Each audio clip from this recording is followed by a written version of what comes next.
Hello, everyone.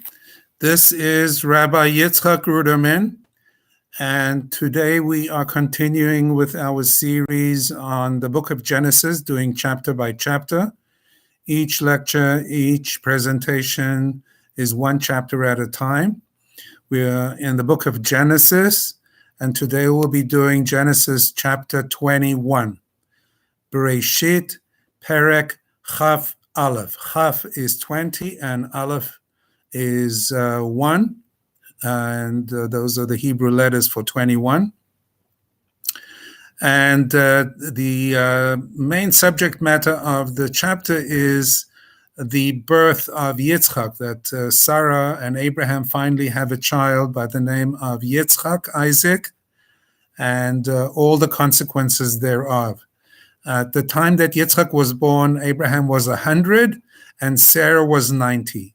So it really was a miraculous birth, because maybe a 100-year-old man can impregnate a woman.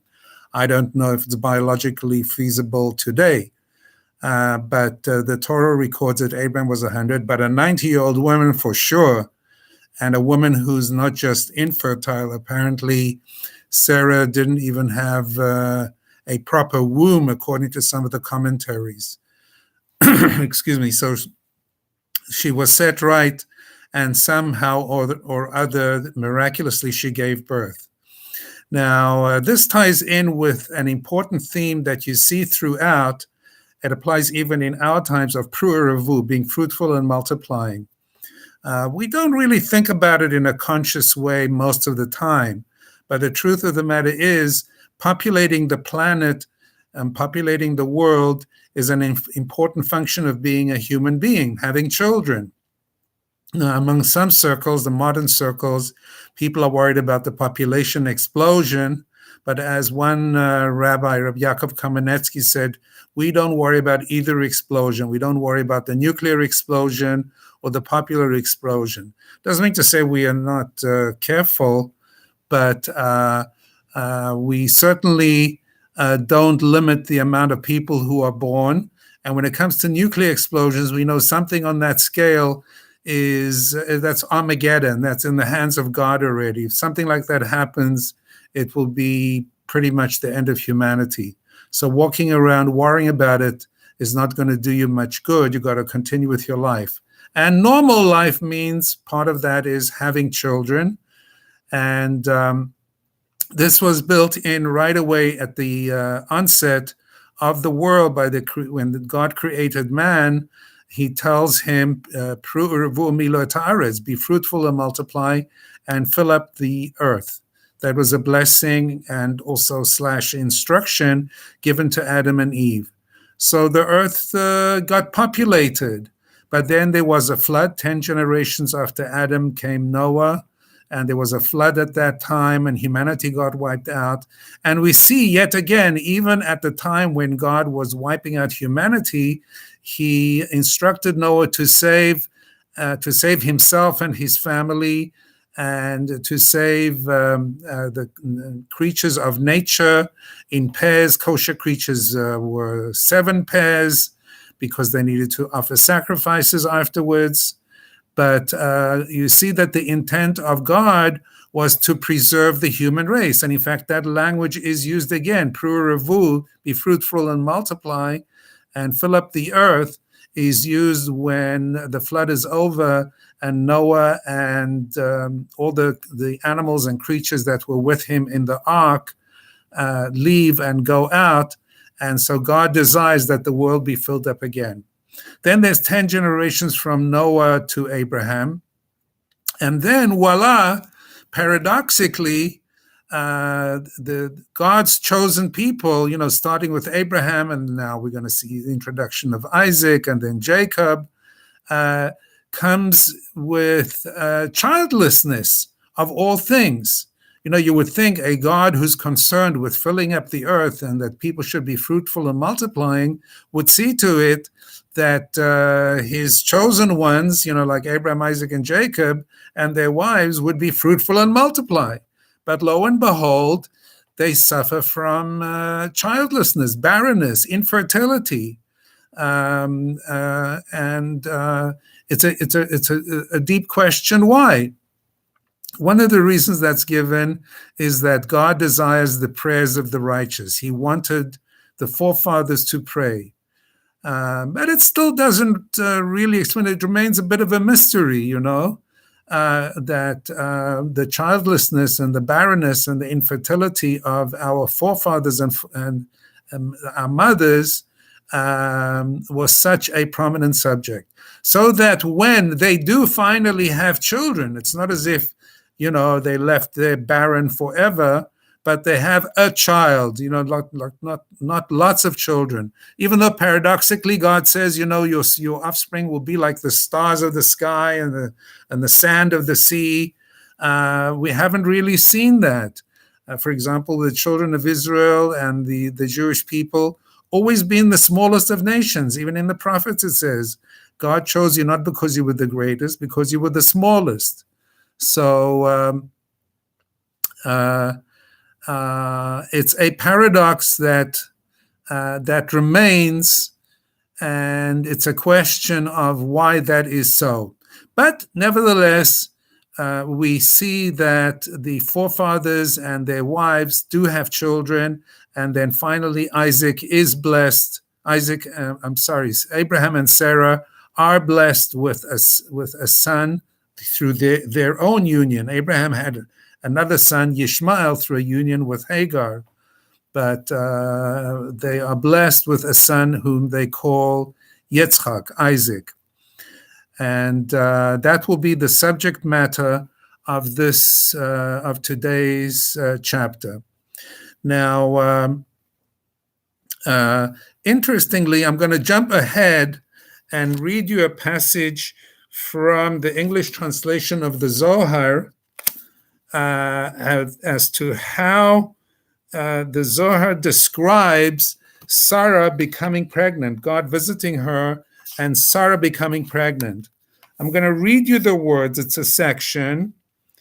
And by the way, chapter 21, just incidentally, Genesis chapter 21 is read on the first day of Rosh Hashanah, the Jewish New Year. That's the Torah reading for the first day of Rosh Hashanah. And chapter 22 is the Torah reading for the second day of Rosh Hashanah. So what we'll be studying today and in the next video is the subject matter of the Torah reading for the first and second days of Rosh Hashanah. And please note that Rosh Hashanah is 2 days everywhere, in Israel included. Other holidays have only 1 day in Israel and 2 days outside of Israel, whereas Rosh Hashanah is considered to be one long day, Yom HaArichta, and they have 2 days of Rosh Hashanah in Israel as well. So this is quoting from one of the first verses in this chapter, and it says, "And the Lord visited Sarah as he had said." Let me just read this to you and make of it what you will. We'll discuss it once I finish. "Thus fulfilling the words, I will certainly return unto you when the season comes around, and behold, Sarah your wife shall have a son." So this was said in Genesis chapter 18. God had already promised them a son. A tradition teaches us that the term pakad, visited, that's the word that's used, pakad, is written in connection with women, and the term zachar, remembered, is in connection with men. Therefore it's written, "And the Lord visited Sarah as he had said." Pakad, God visited Sarah. Now what does it mean, God visited Sarah? Okay, the expression "as he had said" proves that the words "as he has" proves the words "and he said" in the passage of Genesis 18 to refer to the Lord himself and no messenger. So God visited as he had said. So visited and said, right? Stressing those two things. God said that he would visit, and now he visited. "And the Lord did unto Sarah as he had spoken." Since the text has already said, "And the Lord visited Sarah," what need is there to add, "and he did unto Sarah"? So what's it adding by saying, "and he did unto Sarah"? Let's look at the verse just to clarify it. Okay, it says, God, Vadonai, I'm reading in the Hebrew, Vadonai pakad et Sarah. God pakad, visited Sarah, kasher amar, as he said, Vayas Adonai leSarah kasher diber. And he did to Sarah as he spoke, as he said. So what is it? He visited, and he said, and he spoke. It could have just said, and God visited Sarah, and then we'll know the consequences. She became pregnant. And God did as he said. It doesn't have to say he visited or he spoke. He did as he said, or God did, and she became pregnant. So what are these extra words teaching us? The reason is this. Now listen to this. It is one of our doctrines that the fruit of the handiwork, Maaseh Yadav, of the Almighty springs from that river which flows forth from Eden. Getting a little mystical, so just take it in a poetic sense. Again, I'll read it. It is one of our doctrines that the fruit of the handiwork of the Almighty springs from that river which flows forth from Eden. This fruit of God's handiwork is the souls of the righteous, and it is also the allotment, the mazel, from which flow all good fortune and rains of blessings. As a blessing, as it is written, to water the garden, because God made it rain to water the garden in Genesis at the very beginning. That is, to cause the stream to flow from on high and irrigate and fertilize the world below. For mankind depends on that allotment and not on any other source. Hence, besides visiting Sarah, God also did something in the region on high, since everything depends on that. Hence the two stages of visiting and doing, with the name of the Lord mentioned with each, the whole forming one process. So it's talking about a mystical process of God doing something up high and then it becoming true down here below. Let's look at that verse again in Hebrew. Vadonai pakad Sarah kasher amar, right? Mentions God's name, and God visited Sarah as he said. Vayas Adonai, and God did leSarah kasher diber, and God did as he said to Sarah. So those two mentions of God's name, and that he did, and that he visited, and that he said, has something to do with blessings flowing from on high. So in other words, what this passage from the Zohar is saying, in effect, is that God had a role in Sarah's birth, and in every birth, really, that there is you could say, call it a Sheva, a flow, a divine emanation that goes out from God. Call it a river from the Garden of Eden, and from that springs forth blessings when it reaches down below and it irrigates. She became pregnant, and she had a son. So this validates the teaching that there are three partners in the creation of a man. This is what the rabbis teach. Father, mother give the body, and God gives the soul. But this seems from the Zohar, it's even more than that. It sounds almost, I hate saying this, but it's necessary to say, because I think this is where the Christians stole the idea of so-called virgin birth. Now, there is no virgin birth, right? The Christians have an idea that Mary became pregnant through God, not through her husband, right? Even though she had a husband whose name was Joseph, apparently.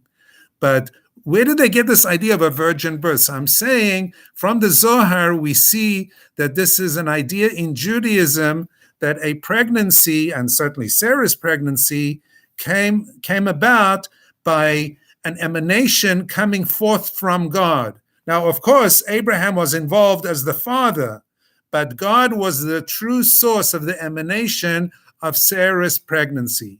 Okay, as I said, it's a little bit of a mystical idea, But it blew my mind a little bit when I read it, and I've actually always thought about it, of where the Christians get this idea of a virgin birth from, and you see it in the case of Sarah. Certainly you see it in the sense that she gave birth when she was 90, so that in itself is a miracle, right? That goes beyond what we normally expect of a woman. At 90, she doesn't give birth. Now, having said that, we'll read the chapter from the Aryeh Kaplan translation. It's a longish chapter.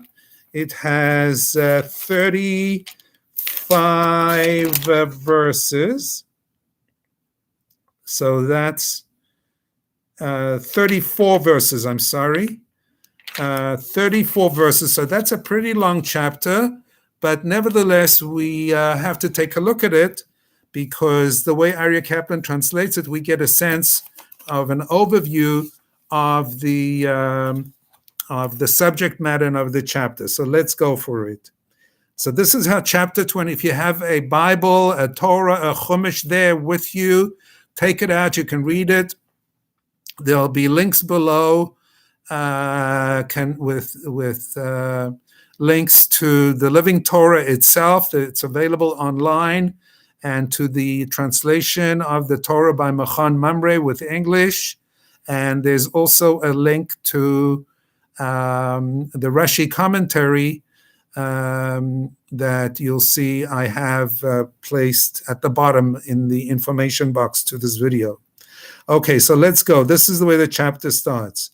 God granted special providence to Sarah as he said he would. And God did what he promised to Sarah, for Sarah. Sarah became pregnant, and she gave birth to Abraham's son in his old age. It was at the exact time that God had promised it to him. Abraham gave the name Isaac, Yitzchak, to the son he had, to whom Sarah had just given birth. When his son Isaac was 8 days old, Abraham circumcised him, as God had commanded. Abraham was 100 years old when his son Isaac was born. Sarah said, God has given me laughter. All who hear about it will me. She said, who would have even suggested to Abraham that Sarah would be nursing children? But here I have given birth to a son in his old age. The child grew and was weaned. Abraham made a great feast on the day that Isaac was weaned. But Sarah saw the son that Hagar had born to Abraham playing. She said to Abraham, drive away this slave together with her son. The son of this slave shall not share the inheritance with my son Isaac. This troubled Abraham very much because it involved his son. But God said to Abraham, do not be troubled because of the boy and your slave. Do everything that Sarah tells you. It is through Isaac that you will gain posterity. But still, I will also make the slave son into a nation, for he is your child. Abraham got up early in the morning. He took bread and a skin of water and gave it to Hagar, placing it on her shoulder. He sent her away with the boy. She left and roamed aimlessly in the Beer Sheba desert. When the water in the skin was used up, she set the boy under one of the bushes. She walked away and sat down facing him about a bow shot away. She said, let me not see the boy die. She sat there facing him, and she wept in a loud voice. God heard the boy weeping. God's angel called Hagar from heaven and said to her, what's the matter, Hagar? Do not be afraid. God has heard the boy's voice there where he is. Go and lift up the boy. Keep your hand strong on him, for I will make of him a great nation. God opened her eyes, and she saw a well of water. She went and filled the skin with water, giving the boy some to drink. God was with the boy. The boy grew up and lived in the desert, where he became an expert archer. He settled in the Paran desert, and his mother got him a wife from Egypt. Around that time, Avimelech and his general Phicol made a declaration to Abraham, saying, God is with you in all that you do. Now swear to me here by God that you will not deal falsely with me, with my children, or with my grandchildren. Show to me that the land where you were an immigrant, the same kindness that I have shown to you. I will swear, replied Abraham. Abraham then complained to Avimelech about the well that Avimelech's servants had taken by force. Avimelech said, I don't know who could have done such a thing. You never told me. I heard nothing about it until today. Abraham took sheep and cattle and gave them to Avimelech, and the two of them made a treaty. Abraham then put 7 female sheep aside by themselves. Avimelech asked Abraham, what is the meaning of these 7 ewes that you have set aside? Take these 7 ewes from my hand, replied Abraham. It will be my proof that I dug this well. That area was therefore called Beer Sheba, since the two had made an oath there. They thus made a treaty in Beersheba. Avimelech and his general Pichol then left, and they returned to the land of the Philistines. Abraham planted a tamarisk tree in Beersheba, and there he called in the name of God, Lord of the universe. Abraham lived there in the land of the Philistines for many days. So we see here another important thing, the rivalry between Sarah and Hagar. We already saw in an earlier chapter that Sarah banished Hagar. It was Sarah's idea in the first place that Abraham marry Hagar. Hagar came into their relationship as a result of the famine in the land of Canaan, and when Abraham and Sarah went down to Egypt, and then Pharaoh took Sarah, and then he released Sarah, and as a gift, the commentators say, he gave them one of his daughters, Hagar, who was an Egyptian princess. So that's how Hagar landed up being in Abraham's household. She was a handmaiden. You know, Abraham was a wealthy man, and he had many servants, and she became a servant, a high-class, servant in Abraham's household. But then Sarah saw that she herself was childless, so she told Abraham to marry Hagar as a surrogate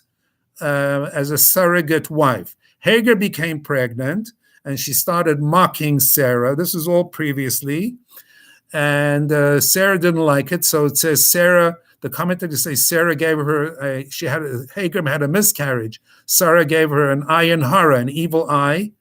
Hagar miscarried, and then subsequently she couldn't take it, and she ran away from Abraham and Sarah's household. An angel meets her and tells Hagar, you're pregnant again, you're going to have a son, and he's going to be great, and return to your master's house, and basically don't complain. So she returns to Abraham's house, and she has the baby whose name is Yishmael, and then Yishmael is circumcised when Abraham is circumcised, after Abraham gets visited by the 3 angels, before Abraham gets visited by the 3 angels. So Hagar and Yishmael are part of Abraham and Sarah's household. Then Sarah becomes pregnant. She has a baby, calls him Yitzchak. She sees how Yishmael is teasing Yitzchak. So she tells Abraham to send Hagar and Yishmael away. God tells Abraham, listen to Sarah, and whatever she says, do what she tells you. So Abraham reluctantly sends away Hagar again. Well, he didn't send her away the first time. The first time Hagar ran away. But now Hagar is being sent away with Yishmael. Again, the commentators say Sarah gave an evil eye to Yishmael, and he lost the ability to walk, because why would he just leave his father's household? They say Hagar literally had to carry him out of there. And then Hagar and Yishmael go into the I guess it's the Negev area, the area around Beer Sheba, the deserts over there. And God comes to her again with an angel and tells Hagar, your son will survive. He's going to become a great nation. And then Hagar and her son moved to the desert of Paran. That's basically in the areas of Saudi Arabia where the Arabs live. That's Yishmael. He's the forefather of the Arabs. And then we see subsequently Hagar is going to come back again in the form, the commentators say, of a new wife. When Sarah dies, Abraham remarries her. She's called Keturah. and the commentators say that that is Hagar, and she's called Keturah because from the word kesher, Keturah means bound in Aramaic. She bound, like she bound her vagina. She didn't sleep with any man. She remained loyal to Abraham. She was waiting for him to, she could say she was waiting to be taken back, and she was indeed taken back eventually. Now I'm jumping chapters down the line. After Sarah dies, and Abraham marries Keturah, who is Hagar, and he has many nations, many children with her, who become many great nations, and many of them are sent out to the east, the eastern nations, and they say, the Zohar and other commentators say that the nations like the people of India and China and of the Far East are descendants of Abraham, and that's the fulfillment of God's promise to Abraham that your seed will be as plentiful as the stars and as plentiful as the sand of the sea. And of course, Yishmael himself becomes the Arab and the Islamic nations, and they also become great and mighty.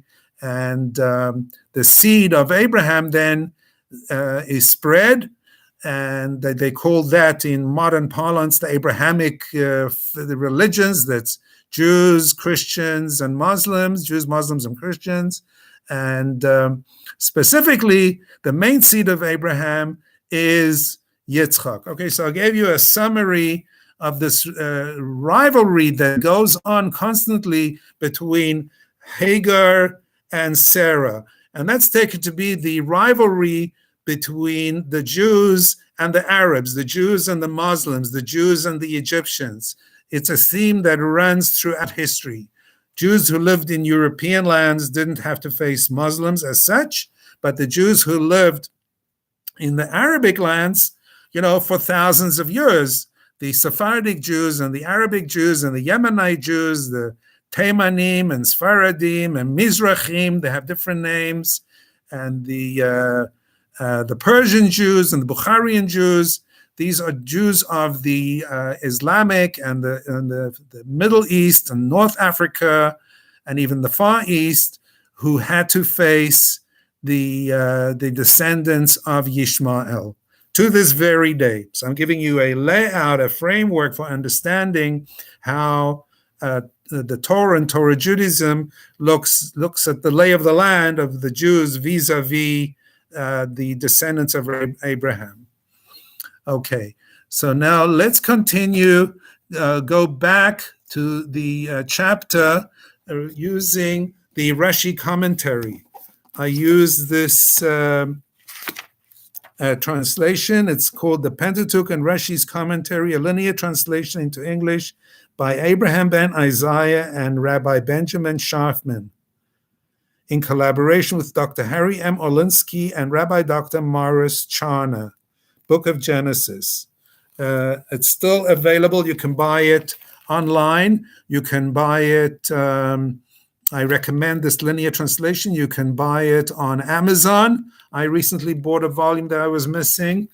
And here you can see that it says the Pentateuch and Rashi's Commentary, a linear translation into English. So let's get cracking with the Rashi and see what he has to say. Adding, of course, Rashi adds the commentary from the oral law, whether it be from the Talmud or the Midrash or other rabbinical sources.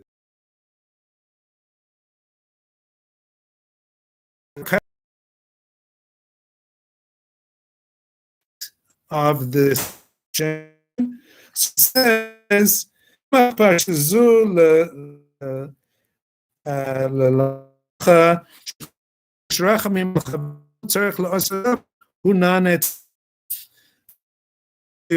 that this portion was placed in this portion at the end of the previous. It says, "Aid unto God and Avimelech, wombs of the house of Avimelech, because of Sarah and Abraham's life." Because of Sarah, Abraham's life. So that's how the previous chapter ends, with Abraham praying for Avimelech and his wife and all of his people for their wombs to open because they had been closed up, as a punishment for Avimelech taking Sarah as his, trying to marry her, taking her prisoner, kidnapping her. And now it is God, in the new chapter 21, it says that God is making Sarah pregnant. So it's a principle. I mentioned it in a previous video. It's an important principle.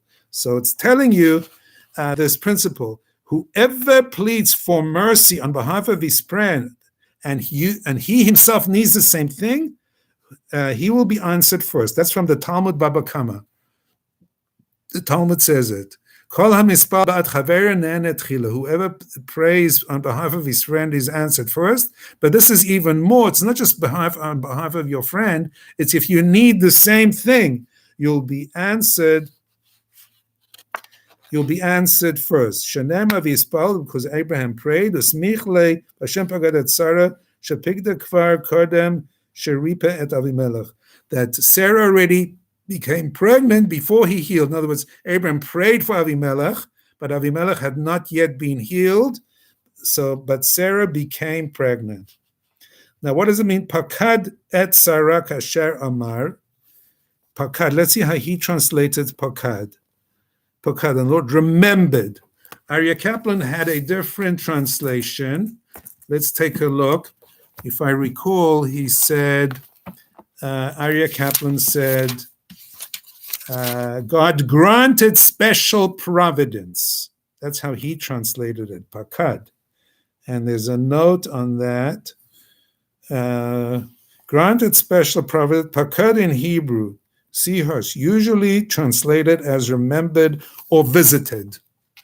So Aryeh Kaplan gave it a deeper meaning, granted special providence, visited or remembered. And Rashi says, what does it mean he remembered her? How did he remember her? Like what? He said, I forgot to buy you a birthday card? No, the Herayon, with conceiving. God remembered her with conceiving. Now, here Rashi is saying in one word what I was saying in more words from the initial passage from the Zohar when we started this video, if you recall, that the blessings for the pregnancy came from God. God remembered her, meaning allowing her to become pregnant.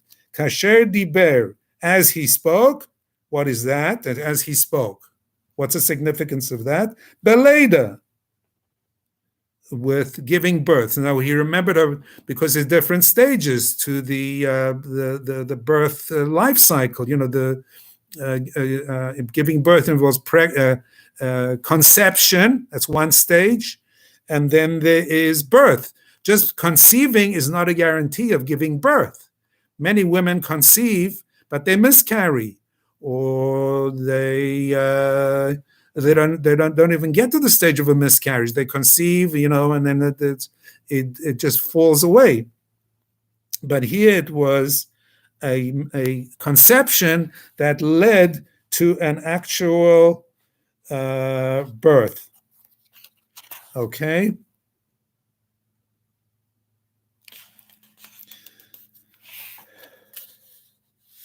Okay, let's go on. So that's that. Chapter 21, verse 6. Chapter 21, verse 6. Sarah said, Vatomer Sarah, Tzchak asa li Elohim. God has made laughter for me, or a joke. Tzchak means a joke. God has made a joke out of me, or a joke for me. Kol hashameya yitzachak li. Whoever will hear will laugh at me. Yitzachak li. So what does it mean, Yitzchak li will laugh? In what way? Because there's different kinds of laughing. You can laugh in derision. You can laugh with pleasure. So Rashi says, Yismach alai, will rejoice. It will be a laughter of rejoicing. Medrash Agada, and now the Medrash teaches that people will laugh. What will make them laugh? What will make people rejoice with me? Like literally, people will join in because harbe akarat nifkedu ima. many barren women, many infertile women also became pregnant at the same time that Sarah became pregnant during that time. Many ill people, many sick people were healed at that day, on that day. Many prayers that people were praying for different things. We all have prayers in our hearts and in our minds and in our souls, asking God for different things in our lives and for others. So those prayers were answered. Many of those prayers were answered. V'rav schak haya ba'olam, and there was great joy in the world. Like that. I hate doing this. I hate making that analogy, but because it's so common and people know of it, it's important to steal their thunder. And what I'm talking about when it says joy to the world, well, yes, joy to the world. Sarah is pregnant and giving birth. It's, you know what I mean? It's a Jewish idea that the Christians at some point early on took over. So we have to know these ideas are Jewish in origin. They say Christianity is the most plagiarized religion. A rabbi I know, Mendel Kesson, he says that Christianity, if you stood Judaism on its head, you'd get Christianity. It's the exact opposite. You know, Judaism says one thing, they say the other, but it's derived from Jewish sources. So joy to the world, Sarah gave birth to a boy. Okay, verse number 7. Vatomer mimi leila Avram henika banim Sarah. Who would have said to Abraham that Sarah would nurse a baby? Lashon shevach v'chashivut. Ru'u. V'kama hu shamar haftachato. See how God guards his promise. Milel. So it said here, why does it say Mila? Milela Avram. So Milel, like the word Milah means a word. Milel means who said words. So it said Vayomer, Diber. It didn't say Milel. So why does Sarah change it to Milel?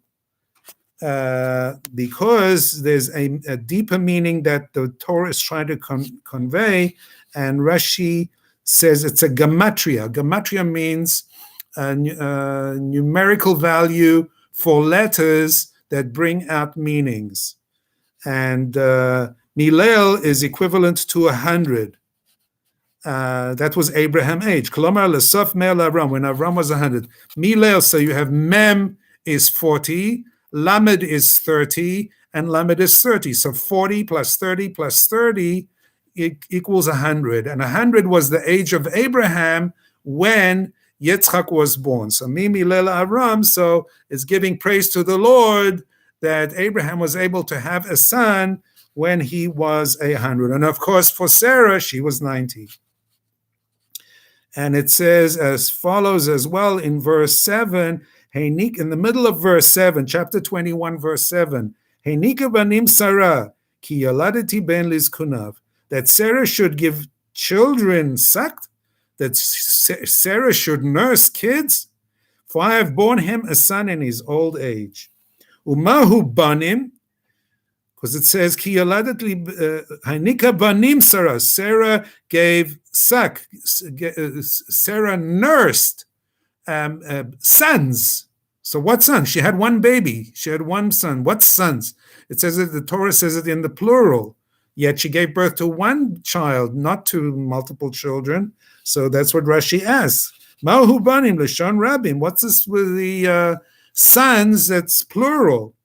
So biyom hamishta, so on the day of the feast, after he was born, heviu hasaras b'neihem imahen.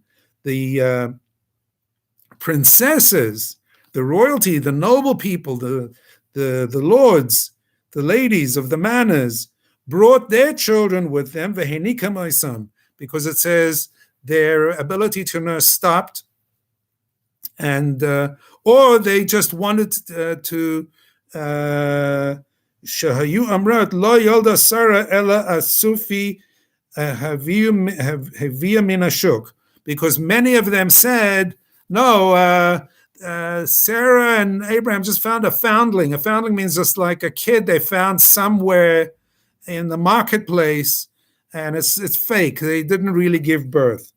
So she wanted to prove, we'll see some more comments on that. She wanted to prove that she was indeed a mother with milk flowing from her breasts. So she nursed not only Yitzchak, but she nursed the babies of the noble women as well. And then in verse 8 it says, Vayigdal hayeled, the boy grew, Vayigamal, he grew and he was weaned. At what age? So from the Talmud, Rashi gets L'sav chav dalet chodesh, at the end of 24 months. So does nursing stop at 24 months? Could be around that age a baby stops nursing, right around the time when they start getting their first teeth. Mishter Gadol, they made a great feast. Shahayusham Gdolei Hador, Shem ve'Ever v'Avimelech, Shem, Ever, Avimelech, and many other great people. Okay, so now Yitzchak is on the scene, and the next camera switches focus. Now Yitzchak is growing up, and you have Yitzchak and Yishmael in the same household, and there is sibling rivalry, a favorite subject of psychologists and of educators, and the bane of parents. Sibling rivalry, especially in a household where there are two wives. You can imagine, two wives and their children. It's bad enough, or it's hard enough when there's a marriage of two people with children, yours, mine, and ours, from different marriages coming into the household of just one set of parents. But here it's complicated. It's two sets of parents, and there's already a rivalry between Sarah and Hagar that goes back to before Yishmael's birth. So it says that Sarah saw, chapter 21, verse 9, Vatera Sarah et ben Hagar ha-Mitzrit asher yolda l'Avram metzachek. And Sarah saw the son of Hagar the Egyptian, whom she had born unto Abraham, making sport. Again, this word metzachek, from the word Yitzchak, using that same word. So what's the metzachek over here? Here it means something else. What does it mean? Rashi says, Lashon avodah zara. It means, it implies that he worshipped idols. And it brings a proof that says later in the Torah, when they built the golden calf, they got up letzachek. So it doesn't mean just they got up to do laughter with the golden calf. It means they got up to worship the golden calf as an idol. So here too, it means that Yishmael got up to no good. He started worshiping idols, but it gets worse. Another implication is that it was sexual immorality. They saw he was seducing women and acting immorally. As it says later in the case of Joseph and the wife of Potiphar, she said about Joseph, he came to Litzachek, he came to have relations with me, sexual relations with me. So that's what another meaning of the word Litzachek. And davar acher, another meaning, Lashon retzicha, it could mean murder. Kamo yakumna hanaarim ve'yisachud lefanenu. There it's from Yitzchak with a sin, not with a tzaddik. Sometimes Yitzchak is referred to as Yitzchak, and sometimes with sin, Yitzchak. It's, I don't know what they call them in language. It's sibilatics. The sound that comes from your teeth. Tzchak, tzchak, Yitzchak, Yitzchak. It comes from the same part of the mouth, the teeth, the tzaddik and the sound. So sometimes Yitzchak is called Yitzchak. Shayam Meiriv im Yitzchak. So it brings a proof from a verse in Samuel, the book of Samuel, that it uses that language of a Yitzchak. Come, let the youth sport in front of us. It's an episode that happens, and it's used for someone who says, come, let them make sport, let them compete and kill each other. So from that we see Shehaya Merivim Yitzchak. So he would quarrel with Yitzchak al Yerusha. And now, summing it up, basically what was bugging Yishmael was, and he would argue with Yitzchak, he would say, Ani Bahar, I am the oldest. And he was technically the oldest, but from Hagar. The Natal Pishnaim, and I'm going to take double. A firstborn in the inheritance gets double the amount of all the rest. The Yoitz in Basada, and then they would go out into the field. These are famous teaching. The Natel Kashto, don't forget he was blessed to be a good bowsman, Yishmael. For Yoruba Chitzim, and he would shoot arrows at Yitzchak, not like that guy with the apple with, what's his name? Somebody tell. Kamadatema Mishle, Kamit Halal Hayure Zikim, Vamar Halom Esachek Ani. Behold, I am not in sport. Meaning, I'm not joking. So he would say, no, it's only a joke. He would say it's only a joke. But really, he was, as they say, testing the limits over there and waiting for the time when he could really fire a couple of arrows at Yitzchak and finish him off. And we see this rivalry throughout time. The Yishmaelites are still firing arrows and guns, missiles. That's their specialty. Rockets. We've seen that, firing rockets. Arabs firing rockets at the Jewish people. Same behavior. It all comes from the hatred and the jealousy and the rivalry between Yishmael and Yitzchak, between the Yishmaelites and the children of Israel. So Sarah says, send him away. So this, no, wait a minute, we skipped a verse. But Tomer LaAvram, she said to verse 10, but Tomer LaAvram, Garesh ha'amah hazot ve'et beni, ki lo yirash ben ha'amah hazot im beni im Yitzchak. So Sarah said to Abraham, throw out this bondwoman, this servant, and her son, for he shall not be an heir, the son of this bondwoman with my son, with Yitzchak. So, in verse 10, im b'ni im Yitzchak, mikivan shehu b'ni afilu im eino chanun hagun ke Yitzchak, or hagun ke Yitzchak afilu eino b'ni. In other words, either way, whether he's Yitzchak and he wouldn't be as good as my son, or if he's my son and he wouldn't even have been, let's say, wouldn't even have been Yitzchak. Not necessarily just because he's Yitzchak and he's a scaredy pants. Let's say another son, it wouldn't have been, so let's say I would have had a son who's tougher than Yishmael, right? It wouldn't have made any difference. I still would have said, cast away, chase out Hagar and this boy. And Abraham didn't like what he saw. In chapter 21, verse 11, Vayer hadavar me'od b'nei Avram al adat beno, sheshama sheyatza letarbadra. And because now Abraham was convinced, because he saw that Yishmael had gone onto a bad way, had gone into a bad way. But he's reluctant. I mean, he realizes, Abraham realizes. You can imagine the conflict. This is his son. How many times I once saw on a show a guy who was being tried for murder, and they interviewed his mother outside the court, and she said, he's innocent. He didn't do anything. Or there's another scene I saw once in a movie where a man is accused of murder and his mother's standing around, and then the police officer says, madam, your son is guilty. And she says, but officer, he's only a boy. And then the policeman says, but madam, to our mothers, we are all boys. Meaning mothers love their children, even if they're murderers, right?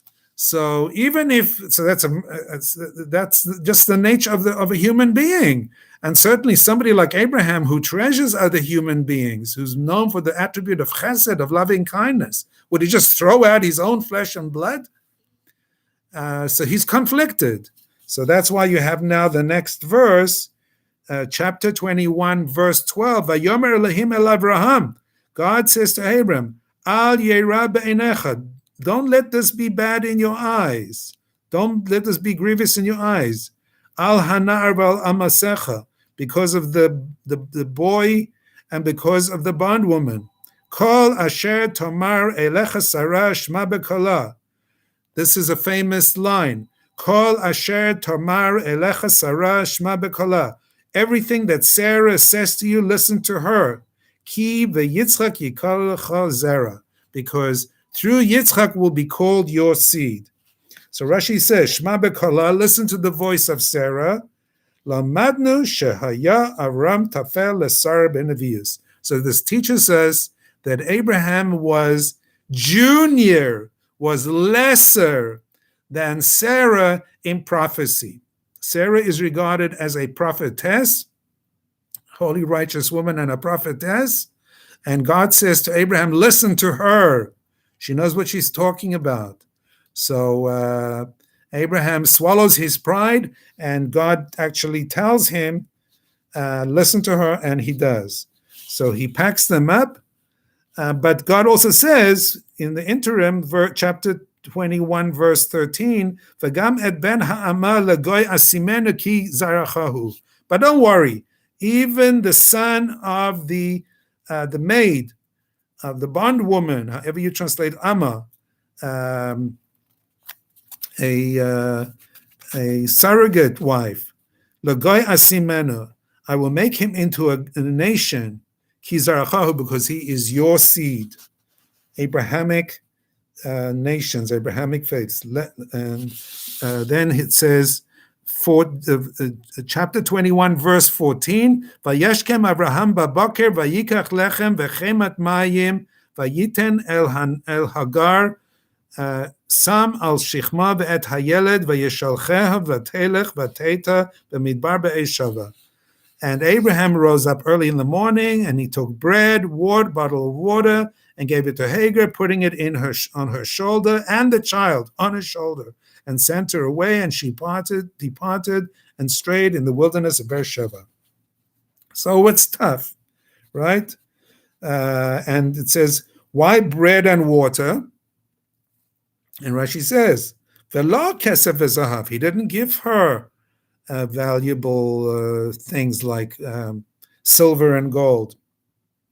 Lefi shehaya san'a al sheyatza letarbudra, because actually he hated him. This is unusual because there are midrashim that say that he always loved him and would come to visit him, but he hated his acts, that he had gone out to a bad culture, literally gone out to a bad culture and had become a rotten person. The et hayeled, and says, af et hayeled sam al shichma. Even the child she put on her shoulder. She must have been a strong woman to be able to carry such a big boy. He was a teenager. Why did she have to put Yishmael on her shoulder?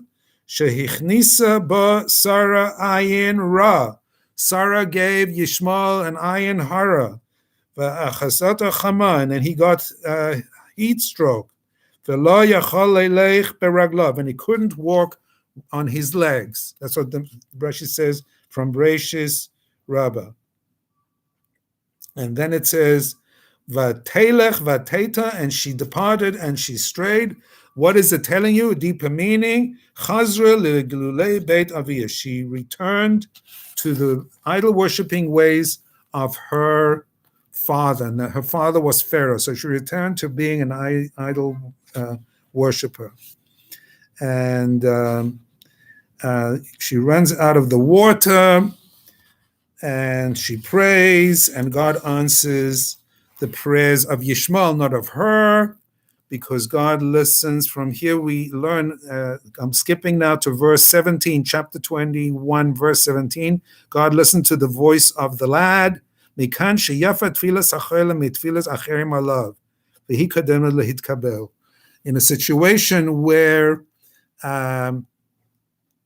someone is sick, and someone is praying for that sick person, God listens to the prayer of the sick person first. The first prayer that's answered is the prayer of the sick person. And here's an interesting phrase that comes up in Judaism and in life, because God listened to him b'asher hu sham. He listened to him where he is. What does it have to say? He listened to him where he is, b'asher hu sham. So there's a lesson there. Lefi masim shehu aseh achshav hu nadon, v'lo lefi ma shehu atid la'asot. He was judged based on his merits at that point, not on what would happen in the future with the descendants that would come out from him.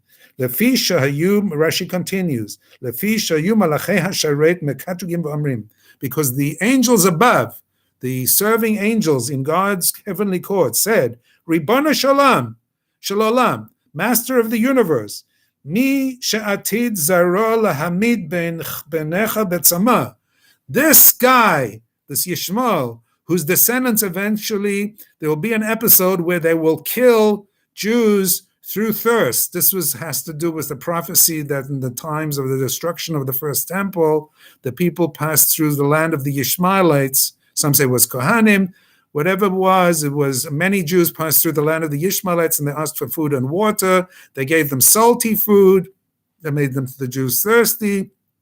And then they gave them leather bags, thinking that the Jews thought it was filled with water, but they somehow pumped it with air. They blew up air into these bags, and when the Israelites drank from those bottles, they drank air and they died because it was not water.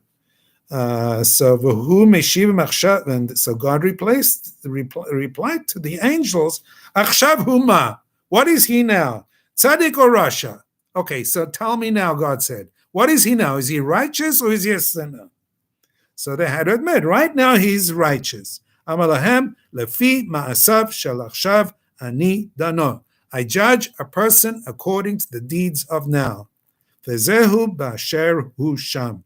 And that's what it means, ba'asher hu sham, where he is. And then it goes on a description where they killed the Jews. So then Avimelech, and the chapter ends off with Avimelech and Sheva. They come to a feast of the weaning of Yitzchak, and Avimelech, he's one of the major kings of the Philistines. He wants to make a treaty with Abraham, and they make a treaty at Beer Sheba. Abraham gives him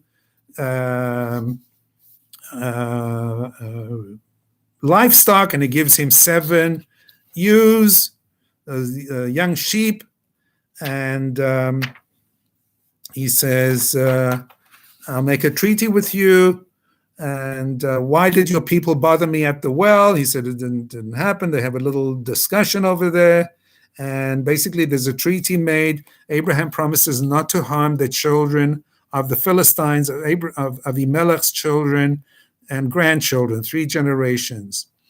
And this is a subject that comes up later because we see the Jews were in Egypt and they faced the threat of Egypt trying to annihilate them in Egypt. But when they left Egypt, they faced a new enemy, the Philistine nations. There were many of them. They were like city-states. They weren't one country, but the total area was called Canaan, the land of Canaan, and it was filled with Philistines.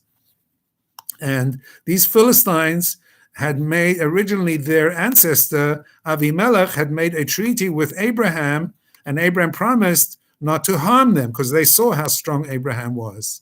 So it only goes for 3 generations. Once they started acting wickedly, well, hopefully we can see their merits dissipated, and the Jews subsequently were able to attack them. But we see even to this day, Palestinians, Philistines, it's the same things. You know, the Romans renamed the land of Judea, which was Eretz Yisrael, was called also the land of Judah, or Yehuda, Judea. After they conquered Eretz Yisrael 2,000 years ago, they renamed Judea Philistia, taking it back to the olden names. So that's where the name Palestine and Palestinians comes from. And today it means Arabs. For a long time, by the way, Palestinians also meant Palestinian Jews, Jews who lived in the area of Palestine. Now I'd like to take a look at Sena Arena. Always very good. A couple of things. One of the things I want to review now quickly, even though we're at the end of this, is the 10 tests of Abraham. Because one of the ninth test of Abraham was sending away Hagar. It was one of the tests that Abraham faced. It's test number 9. And the 10 tests were, just to review, that when he was born, they wanted to kill him, was the first test. He was held captive for 10 years in the land of Kuta. God told him to leave his homeland, was a test. Famine in the land of Canaan forced him to leave Egypt, was test number 4. Fifth test was the abduction of his wife to Pharaoh. Number 6, mighty warriors came to kill Abraham, but he was saved from them. Number 7, the covenant between the parts, at which Abraham was shown the 4 kingdoms that would subjugate his descendants. Number 8, the commandment of circumcision was one of the tests of Abraham. The 9th test was the eviction of Hagar and Ishmael. And the final test, number 10, comes in next week's chapter. So we today touched on test number 9, which was chasing out Hagar and Yishmael. And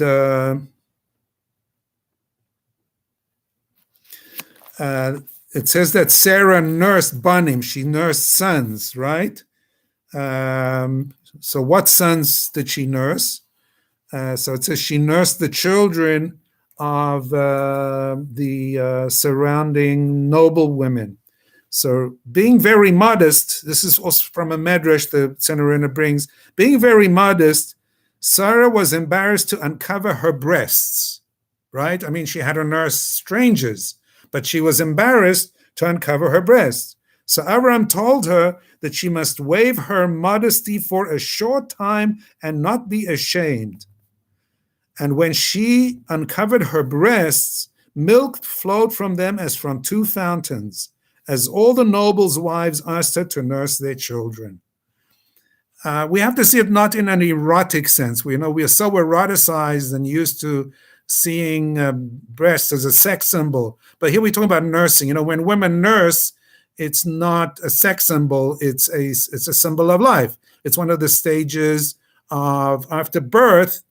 A woman nurses her child. So in this case, she was nursing not only her child, she was nursing many children to prove that she was no longer barren, that she had indeed been rejuvenated at the age of 90, and that her body was rejuvenated, and her breasts were able to feed not just her baby, but all the babies of all the noble women. And therefore it says from her breast milk flowed from them like as from 2 fountains. Okay, so that's an important point. Now, when he was weaned, we said in chapter 21, verse 8, Rabbi Bechai asked, why did Abraham not make a feast on the day he circumcised Yitzchak? Why does it say that Abraham made a feast on the day he weaned Yitzchak, not on the day he made the circumcision? The answer is that he waited for him to be weaned, for then he would bring him to a teacher to learn Torah. He wanted to rejoice with the joy of the Torah. So that's one interpretation.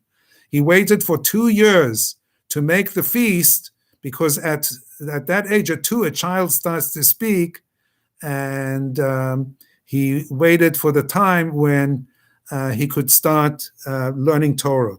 Also, it is known that a person loves his children more after they are weaned than when they are first born. A child then shows intelligence and can speak. Therefore, he made a feast when he weaned Yitzchak. So that's another reason.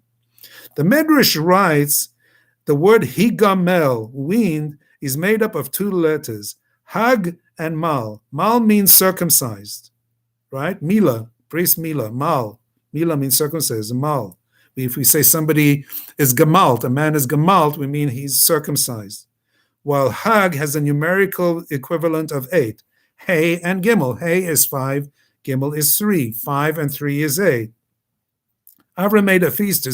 Avram did indeed make a feast to celebrate this. We learn from this that we should make a feast when a child is circumcised. Higamal. So Higamal. Hey Gamal. So mal means circumcision, and Hey Gimel means 8. So make a feast when a child is circumcised.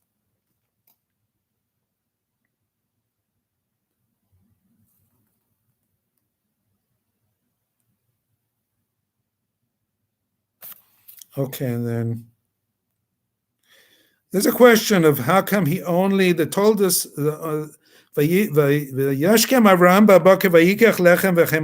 come Abraham only gave Hagar and Yishmael water, a bottle of water, bread and a bottle of water? He couldn't give them some cash for the road, some traveler's checks.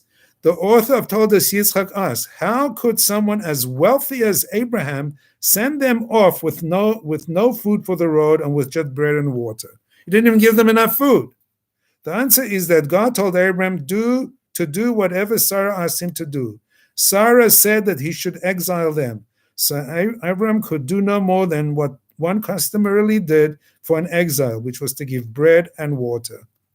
That's it, just bread and water. That's like going into exile. So that's that.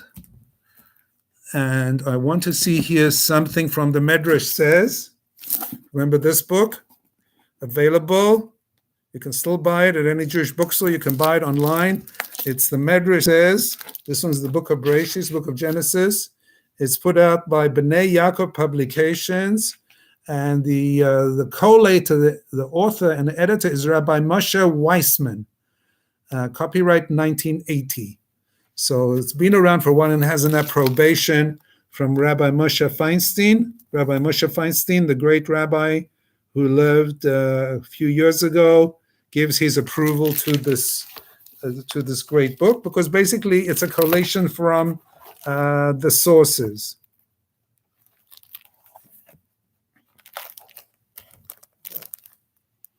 Here's an interesting little story, because it says that Hagar took a wife for Yishmael from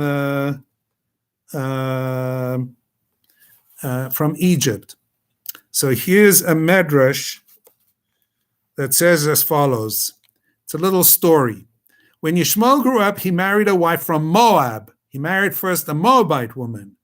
See, it doesn't say that in the Torah. That's the Medrash saying that. 3 years later, Abraham came to visit his son Yishmael. When Abraham trekked out into the desert to visit his son. When he arrived at noontime, he found only Yishmael's wife home. And the commentary says, Abraham's visit to Yishmael certainly was not a mere social visit. The Medrash teaches us that although Abraham had expelled Yishmael, he continued to take an interest in his spiritual welfare. He was still worried about his son. So he got there, he found only Yishmael's wife home. And he said, "Where is your husband?" She said, "He went with his mother to pick fruits." So Abram said, "I'm tired and thirsty. Do you have a little bread and water?" So she said, "There is nothing in the house. We have neither bread nor water. When your husband comes home," Abraham said, "give him the following message. An old man from the land of Canaan came to visit you and said, 'The threshold of your house is not good. Exchange it.'" When Yishmael returned, his wife told him about the old man and his words. "The old man was my father," Yishmael said, "and I will respect his word." So he divorced his Moabite wife, and his mother married him to another wife from Egypt, her country of origin. When 3 years had passed, Abraham again came to see his son and found only his wife at home. "Where is your husband?" he inquired. "He went with his mother to pasture the camels in the desert," she replied. "I am hungry and tired. Do you have some bread and water?" Abraham said. She handed him bread and water.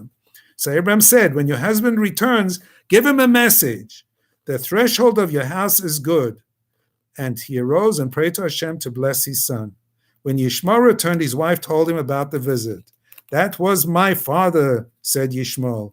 He still regards me with mercy. So the Yishmaelites, Yishmael is very attached to Abraham. And you see, Abraham's attribute is tested. He never stops. Even with Yishmael, hospitality is a big thing. And even by Arabs, by the way. I remember I was in Israel once, years ago, as a teenager, and they took us for a visit in the Negev to visit Bedouins, and they offered us tea. And we were told that Arabs are very hospitable by nature. In their normal culture, the Arabic, Yishmaelite, Islamic culture, they're very hospitable people to strangers. That's if they don't kill you. If you can get past that point, if they like you, they're very hospitable. And this attribute comes from Abraham. And you see, Abraham was looking for those attributes still in the spouses of his son. And he gave him indirect marital counseling. And now, maybe we can end off on this subject of why did Abraham choose 7? It says that when Abraham made the covenant between Abraham and Avimelech, he gave him 7 sheep. When Abraham's servants brought the 7 sheep to the well, the water rose for them. So they proved the 7. Now, these 7 sheep, it's going to be also Beer Sheba, the well of 7. People don't know this. The city of Beersheba means Be'er means well, and Sheva means 7. 7, why? Because Abraham offered Avimelech 7 sheep. It's a funny thing. Most people don't know this. Beersheba, I think it has to do with 7, but 7 what? 7 wells? Beersheba, 7 wells? No, there was 1 well, but Abraham, maybe they dug more wells since then, and maybe there's more than 1 well. Okay, that could be. Maybe they turned the 1 well into 7 wells or 70 wells. You can dig pipes and water will come from the earth, but from the water table. But originally there was 1 well there, and Abraham and Avimelech made a deal. They made a covenant. And these 7 sheep, Abraham offered it willingly. We'll see the consequences. Abraham offered Avimelech 7 sheep. Why did Abraham choose 7 as the suitable number of sheep to send to Avimelech? He wanted to remind Avimelech of the 7 Noahide laws. There are 7 Noahide laws, and it's easy to remember them. The 3 laws for which a Jew has to give his life: sexual immorality, not to do sexual immorality, not to murder, and not to worship idols. And then Aleph, Bet, Gimel, Daled. Eva min achai, not to eat the living limb of an animal whilst it's living. Birkat Hashem, not to curse God, not to steal, Gzela, and Daled Dinim, to have laws. So that are the 7 Noahide laws which the nations had been commanded, one of which is the prohibition against robbery, not to steal, Gezel. These 7 sheep would serve as a constant reminder of the agreement between Abraham and Avimelech. The peace treaty between them was concluded in Beer Sheba, which derived its name from this incident, the well whose rightful ownership was established by 7 sheep. And Avimelech returned to the land of the Plishtim, right? So you think there's going to be peace and everything is fine. Wrong. Hashem, who scrutinizes, meaning God, who scrutinizes every action of a tzaddik, of a righteous person, criticized Abraham for having entered into this covenant, although Abraham had done it with pure and sincere motives, happy to perform an act of kindness. You made a treaty with a Gentile? Hashem said to him, giving him 7 sheep? As a result, terrible tragedies will befall your children. Now listen to this. Again, remember what I said, what I've been saying. Ma'aseh Avasim and Labanim.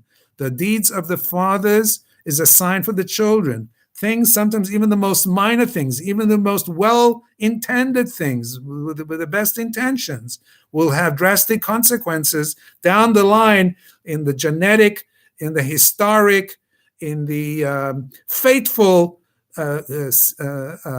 continuity of history. Number one, their entering Eretz Yisrael will be delayed for 7 generations. From Abraham until Moshe, there were 7 generations: Abraham, Yitzchak, Yaakov, Levi, Kehat, Amram, Moshe. As long as Moshe was still alive, Hashem did not allow the Bnei Yisrael to enter Eretz Yisrael. He detained them in the wilderness until after Avimelech's 3rd generation, as it states in Shemot. And it came to pass, when Pharaoh had sent the people away, that God did not guide them through the way of the land of the Philistines, for it was too near. That is, the oath of Abraham to Avimelech was still close, since the grandsons of Avimelech were still alive.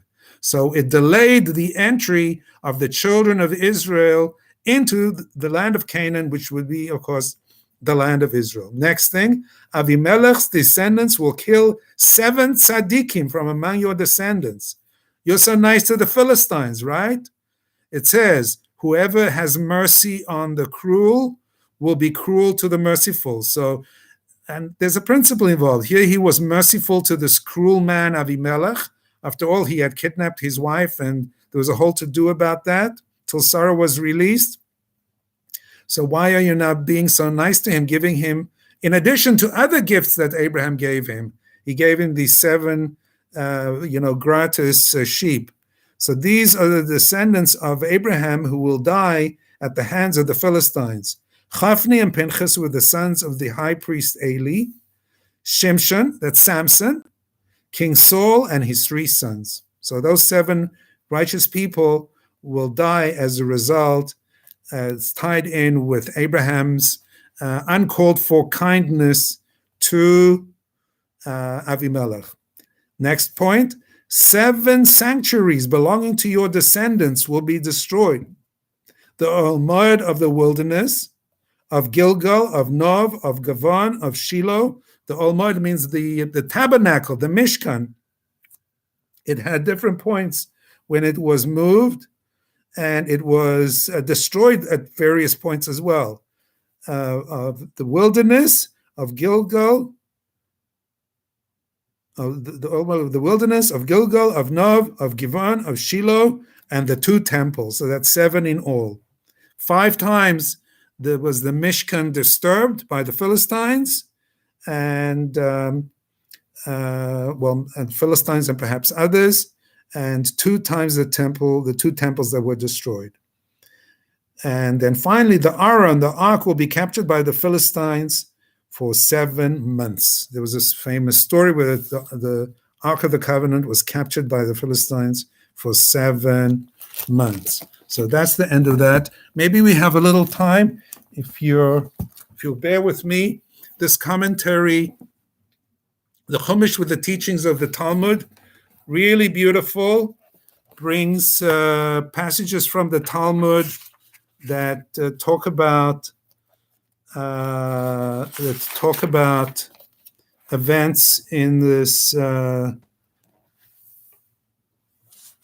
Let's see if I can find something new. We've covered some of the points already.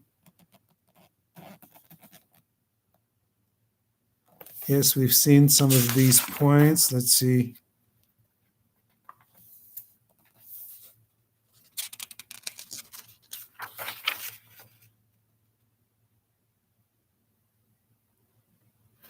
Yeah, okay, finally.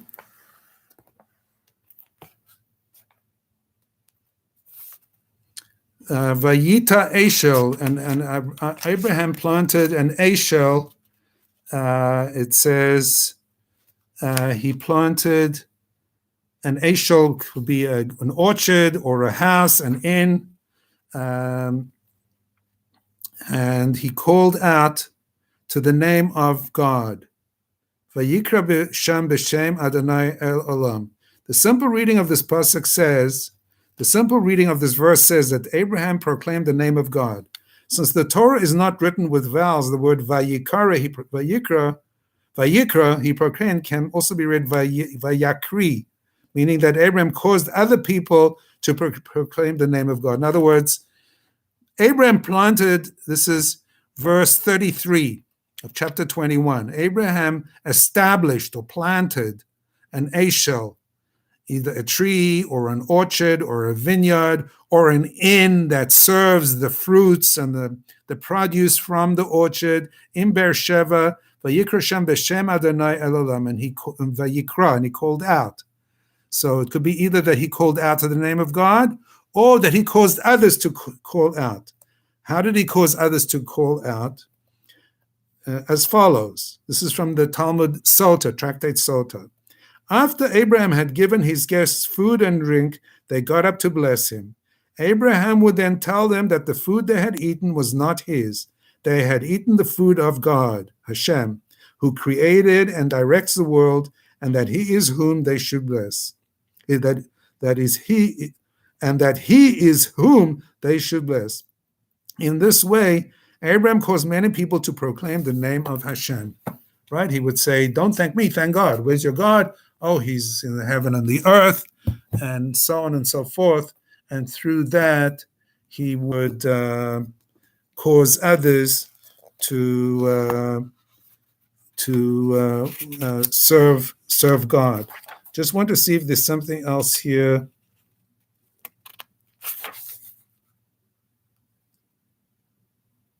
Okay, about Avram's Eshel, talking about this Eshel. Vayita Eshel b'Beer Sheba, chapter 21, still on this chapter 21, verse 33. We're at the end of the chapter. He planted a tamarisk tree, it says. It's a type of tree in Beer Sheba. Abraham planted a beautiful garden with many fruits, which he would serve to his guests. The sages say the word Eshel, tamarisk, represents a house for guests. He built the house with 4 doors so that guests could arrive from all sides. That's a beautiful thing if you have literally what's known as a guest house. Many people with houses, perhaps not enough people, build a guest house so you can house guests. It's a good thing to have. Abraham had a guest house. His whole house was a guest house. Through this house, he made God's name known. When guests would thank Abraham for their food, and he would say, you think you have eaten my food, but you are mistaken. Food and drink comes from God, and it is him whom you should thank. This is the meaning of the verse, Vayikra Shem b'Shem Hashem Elolam. And he called there on the name of the Lord God, the everlasting God. For these words can also be understood to mean that through his hospitality, Abraham caused people to call there on the name of the Lord. Now, Rabbeinu Bechaya, that's another commentator from the Middle Ages, writes that Eshel is an acronym. The letter Aleph stands for eating, achila, eating, Eshel, Aleph. The letter Shin, Shena, or Shchiva, for sleeping. Shchiva means lying down, Shena means sleeping. And the letter Lamed for Eskod, Levaya, for he escorted each guest homeward, telling them meanwhile of the one God. Another definition of Eshel, achila, shtila, lina. Eating, drinking, and lying down, sleep. But here it's achila, shchiva, lavaya. It's a good custom to accompany your guests when they leave, because that's what Abraham did when his guests left his tent and his house. Okay, so we've reached the end of today's chapter. I thank you very, very, very much for watching and listening, and I look forward to the next chapter where we'll be dealing with Abraham's final test. God calls on Abraham to sacrifice Isaac, and of course, everything that happens after that. Thank you so much. If you need to reach me, my email is rudomin@att.net or rudomin@jpi.org. Thanks a lot. Shalom.